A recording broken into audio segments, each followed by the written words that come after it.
U.S. President Donald Trump has called on Israeli Prime Minister Benjamin Netanyahu to pause settlement expansion in order to reach a peace deal with the Palestinians, but he would not indicate commitment to a two-state solution.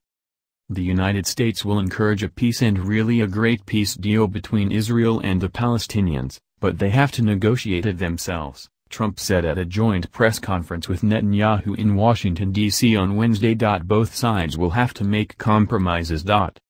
I want the Israeli people to know that the U.S. stands with Israel in the struggle against terrorism, the U.S. president added, calling Israel a cherished ally.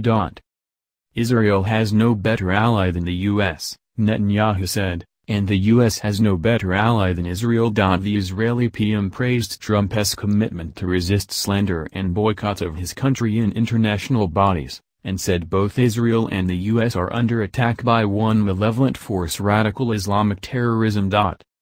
Asked if he preferred a one-state or a two-state solution, Trump said, I am happy with the one they like the best, referring to both Israelis and the Palestinians. I'd like to see you hold off on settlements for a little bit, he told Netanyahu, and said the U.S. was looking with great care at relocating the embassy to Jerusalem, thus recognizing Israel's claim to the city as its capital. Israel had two prerequisites for any peace settlement, Netanyahu said. First, the Palestinians must recognize the Jewish state, they must stop calling for Israel's destruction. Second, Israel must retain security control over all of the area west of the Jordan River. If those requirements are not met, Palestine would become another failed state, another Islamist dictatorship that will not work for peace, but work to destroy us, Netanyahu said. Asked what compromises the two sides might have to make, Trump said the Israelis will have to show some flexibility and signal they want to make a deal, while Palestinians have to give up some of the hate they've been taught from a very young age. Netanyahu also criticized the nuclear deal the six world powers had reached with Iran in 2015, accusing Tehran of wanting to build a nuclear arsenal, 100 bombs and intercontinental missiles that could reach the U.S. Iranian ballistic missiles are inscribed with "Israel must be destroyed" in Hebrew, Netanyahu said, adding that he welcomed the Trump administration's determination to make Iran pay for fomenting terrorism in the Middle East.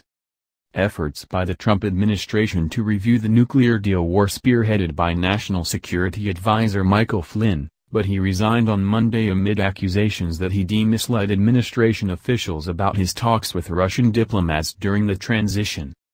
Trump called Flynn a wonderful man treated very unfairly by the media, but did not address the question of how his resignation would affect the administration's relations with Iran. When an Israeli reporter asked Trump about the alleged uptick in anti-Semitism and xenophobia following his election, the U.S. president said he would do everything in his power to unify the country, and that his term in office would see a lot of love. There is no greater supporter of the Jewish people and the Jewish state than President Donald Trump, Netanyahu said, concluding the press conference.